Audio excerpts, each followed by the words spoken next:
నమస్తే, నేను Roja. Welcome to prime debate.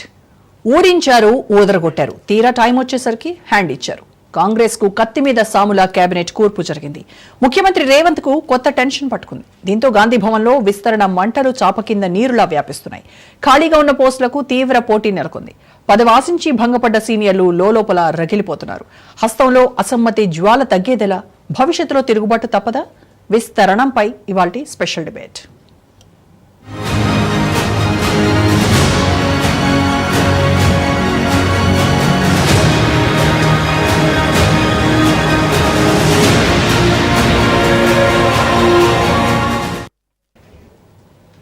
తెలంగాణలో కేబినెట్ విస్తరణ తర్వాత మొదలైన అసంతృప్తి టీ కప్లో తుఫాన్లా సద్దుమణుగుతుందా, లేక సునామీగా మారి కాంగ్రెస్ పార్టీని కుదిపేస్తుందా అనే అంశం ఇప్పుడు గాంధీ భవన్ లో హాట్ టాపిక్ గా మారింది.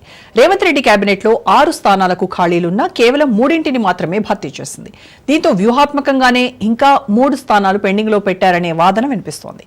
తమకు మంత్రి పదవి దక్కలేదని అగ్గి మీద గుగ్గిలమవుతున్న అసంతృప్తివాదులందరూ భవిష్యత్తులో జరగబోయే విస్తరణలో చోటు కల్పిస్తామని కాంగ్రెస్ హైకమాండ్ తో పాటు రేవంత్ బుజ్జగించే ప్రయత్నం చేస్తున్నారు.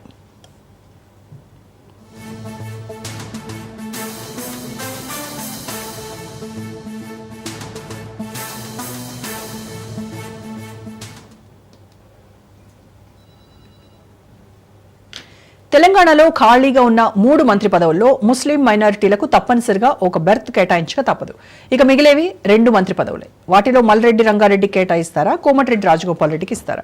సీనియర్ నేత ప్రేమ్ సాగర్ పేరును పరిగణలోకి తీసుకుంటారా? సుదర్శన్ రెడ్డికి మినిస్టర్ పోస్ట్ ఇస్తారా? లేడీ లీడర్ విజయశాంతికి పెద్ద పదవి వచ్చేది ఎప్పుడు? ఇలా చూస్తే ఆశావహుల లిస్ట్ పెద్దగానే ఉంది. అసలే కాంగ్రెస్ లో అంతర్గత ప్రజాస్వామ్యం ఎక్కువ. మంత్రి పదవి దక్కలేదని తేలిపోతే అసంతృప్తివాదులు గళాన్ని వినిపించడానికి ఏమాత్రం వెనకాడరు.